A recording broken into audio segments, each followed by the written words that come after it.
Biotecnología mexicana. Parte 3. Siglo XX. De la Revolución al 2000. Capítulo 3.4. El otro Adolfo. Adolfo López Mateos, 1958-1964. En 1959, líderes obreros, estudiantiles, magisteriales y ferrocarrileros fueron recluidos en el Palacio de Lecumberri. Por otro lado, se creó el Instituto de Seguridad y Servicios Sociales de los Trabajadores del Estado, para proporcionar atención médica, pensiones, jubilaciones y otros servicios a los empleados del sector público. El genetista francés Jérôme Lejeune, con el apoyo de la doctora Marthe Gautier, en Francia, junto con un equipo de investigadores, demostró que las personas con síndrome de Down tenían una copia adicional del cromosoma 21, marcando un avance importante en la comprensión y el manejo de esta condición. Los británicos Stephen Hawking y Roger Penrose empiezan a publicar sus trabajos científicos a partir de la década de 1960, con una serie de artículos sobre cosmología y la teoría de la relatividad. Roger Penrose, físico y matemático galardonado con el Premio Nobel, propuso una teoría llamada cosmología cíclica conforme, que difiere de la ampliamente aceptada teoría del Big Bang. En lugar de un inicio único y singular en el Big Bang, Penrose sugiere que nuestro universo es solo uno de muchos eones en una secuencia continua de universos que se expanden y colapsan. Por su lado, Hawking exploró, entre otras, la idea de que nuestro universo podría ser solo uno de muchos, formando un multiverso. Dedicó parte de su vida a la búsqueda de una teoría del todo, que uniría la relatividad general, que es la teoría que describe la gravedad a gran escala, con la física cuántica, que es aquella que describe el mundo subatómico. Esta teoría unificada podría explicar el origen y el destino del universo. Su obra de divulgación científica, Una breve historia del tiempo, fue publicada en 1988. Y aunque sea esto dentro del campo de la física, vale la pena agregarlo como un esfuerzo en la búsqueda del origen de la vida y por lo tanto un área de la biotecnología. Por su parte, en México, en 1960, también se nacionalizó la industria eléctrica y fue creada la Compañía Mexicana de Luz y Fuerza. Hasta ahora, la generación de electricidad había sido controlada por empresas extranjeras como The Mexican Light and Power Company. Se estableció también por ley que los trabajadores recibieran una compensación llamada aguinaldo a finales de cada año con base en los días trabajados. Con el fin de contribuir al desarrollo de México mediante la formación de recursos humanos altamente capacitados en investigación científica y tecnológica, el 17 de abril de 1961 se firma el decreto de creación del CIMBESTAB, el cual señalaba que debía operar como organismo público descentralizado con personalidad jurídica y patrimonio propio. Actualmente, el CIMBESTAB es un centro de investigación que realiza estudios de posgrado y proyectos de investigación. En 1962 se lanza el primer satélite de comunicaciones, Telstar 1. Perteneciente a la empresa AT&T, el Telstar original fue parte de un acuerdo multinacional entre AT&T de Estados Unidos, Bell Laboratories de Estados Unidos, la NASA de Estados Unidos, GPO del Reino Unido y PTT de Francia, para desarrollar comunicaciones experimentales por satélite sobre el Atlántico. En México, en 1963, los doctores Manuel Quijano, Regino Ronces, Federico Ortiz Quesada y Francisco Gómez Montt realizaron el primer trasplante renal a partir de un donador vivo en el Centro Médico Nacional. Los trasplantes de riñón se convirtieron en una realidad, ofreciendo nuevas opciones de tratamiento para pacientes con insuficiencia renal. En 1964 se crea la primera calculadora electrónica portátil con transistores y diodos. En ese mismo año también se inauguró el Centro Vacacional IMSS Huastepec. El Centro Vacacional Huastepec del IMSS ha sido sede de diversas convenciones y eventos, incluyendo algunos de carácter científico. Ya solo va a poder tocar el hijo de Díaz Ordaz. Gustavo Díaz Ordaz, 1964-1970. Para 1966, el código genético pudo ser descifrado. Marshall Nirenberg, Heinrich Mattei y Severo Ochoa demostraron que una secuencia de 3 bases determina cada uno de los 20 aminoácidos. El primer trasplante de corazón exitoso en humanos fue realizado por el cirujano sudafricano Christian Barnard el 3 de diciembre de 1967 en la ciudad del Cabo, en Sudáfrica. El receptor fue Louis Washkansky, un hombre de 54 años con insuficiencia cardíaca grave, aunque el paciente falleció 18 días después debido a una neumonía. Esta operación marcó un hito en la historia de la medicina.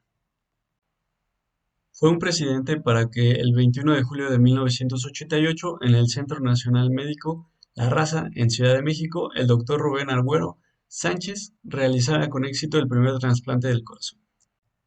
Durante la presidencia de Díaz Ordaz, se amplió la petroquímica y el servicio eléctrico. Se creó el Instituto Mexicano del Petróleo, 8 plantas de refinería, presas y torres de comunicaciones en diversas partes del país, 8 aeropuertos y se fortaleció la red carretera. Se completó la construcción de la línea 1 del metro de la Ciudad de México. Díaz Ordaz inauguró la línea en el 4 de septiembre de 1969. Ordenó represión a los movimientos sociales, especialmente a las protestas estudiantiles como el movimiento del 1968 en México.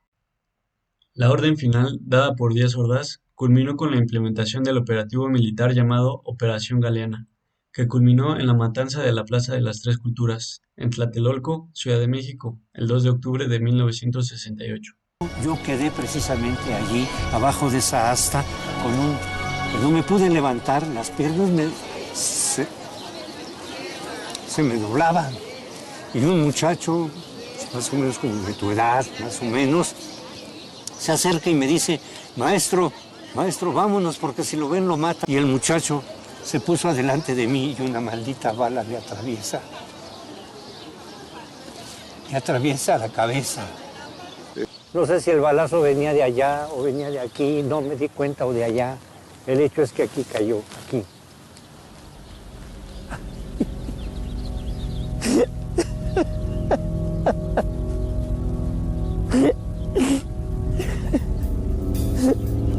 Ay, es lo más tremendo de mi vida.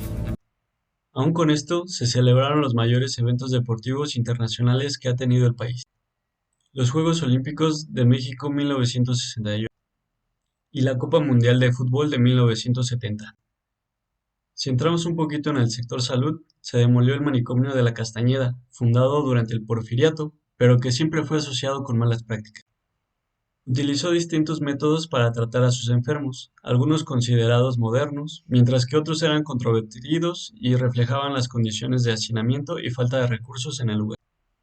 Entre los tratamientos más comunes se encontraban las terapias de agua fría o caliente, electroterapia y administración de penicilina para casos de parálisis general progresiva. También se implementaron programas de trabajo en talleres y actividades artísticas y físicas para la rehabilitación de pacientes. La institución albergó a pacientes con diferentes diagnósticos, incluyendo epilepsia, psicosis maníaco-depresiva, paranoia y esquizofrenia, entre otros. A pesar de los esfuerzos, el manicomio enfrentó problemas de hacinamiento y condiciones deplorables, lo que afectó la calidad en la atención. Luis Echeverría, 1970-1976. A inicios de los 70s, el país afrontaría una crisis más, siendo el resultado del deterioro en el modelo económico, industrialización por sustitución de importaciones, que hasta ese momento había estado dando buenos resultados. Uno de los investigadores del ya mencionado en capítulos anteriores, CIMMYT, Norman Borlaug, ganó el Premio Nobel de la Paz, el único otorgado por contribuciones a la agricultura. Su trabajo se centró en el desarrollo de variedades de trigo de alto rendimiento y métodos de cultivo mejorados, lo que permitió a muchos países alcanzar la autosuficiencia alimentaria. Su investigación incrementó significativamente la producción de alimentos, especialmente en Asia y América Latina, evitando así hambrunas y salvando millones de vidas. También, en diciembre de 1970, se crea el CONACYT, con la intención de impulsar y fortalecer el desarrollo científico y tecnológico en México, a través de la formación de recursos humanos de alto nivel, la promoción de la investigación y la difusión del conocimiento científico y tecnológico. El CONACYT, ahora CONACYT con H, es una entidad gubernamental que fomenta la ciencia y la tecnología en México. Es un organismo rector y financiador. Antes de 1970, el gobierno federal no había percibido la necesidad fundamental que tiene un Estado moderno de desarrollar una capacidad científica y tecnológica propia, indispensable para su desarrollo económico. Los antecedentes directos del actual CONACYT se remontan a 1935, cuando Lázaro Cárdenas creó el Consejo Nacional de Educación Superior y de la Investigación Científica. La Comisión Impulsora y Coordinadora de Investigación Científica, la UNAM, el IPN, la Asociación Nacional de Universidades e institutos de enseñanza superior ANUYES, el Colegio de Posgraduados de Chapingo, el CIMBESTAB, el Instituto Nacional de Investigaciones Agrícolas, el Centro para el Mejoramiento del Maíz y el Trigo, el Instituto Mexicano del Petróleo y otros institutos y centros de investigación, que analizaban puntos de competencia y actuaban cada uno por su cuenta, movidos por rivalidades gremiales que dificultaban la investigación interdisciplinaria y la planeación.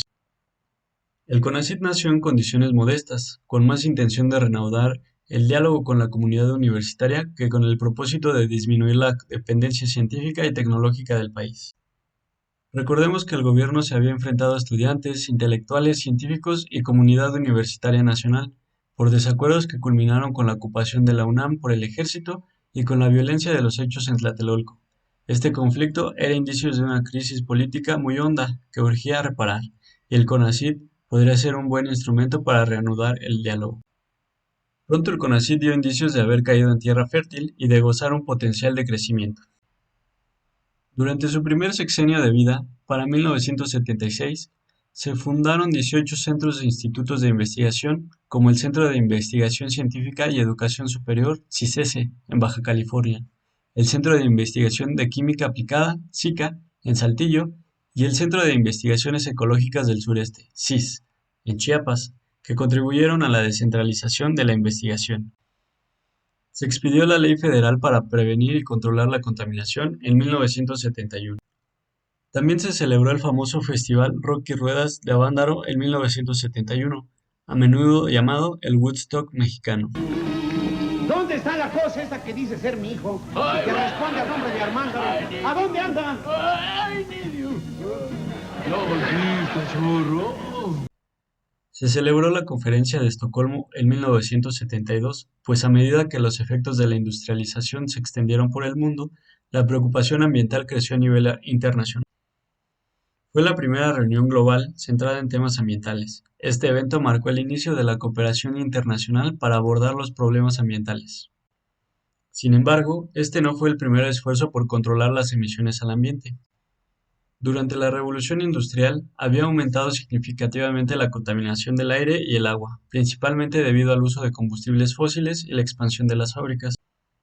Las ciudades, especialmente en Londres, experimentaron problemas de contaminación severos. La Smoke Nuisance Abatement Act de 1821, aprobada por el Parlamento británico, fue una respuesta temprana a estas preocupaciones. Entre otras cosas, esta ley permitía a los ciudadanos denunciar a aquellos que contaminaran con humo y ruido. Esto no fue simplemente por molestias ligeras, sino que murieron muchas personas y representó un problema de salud pública para el gobierno británico.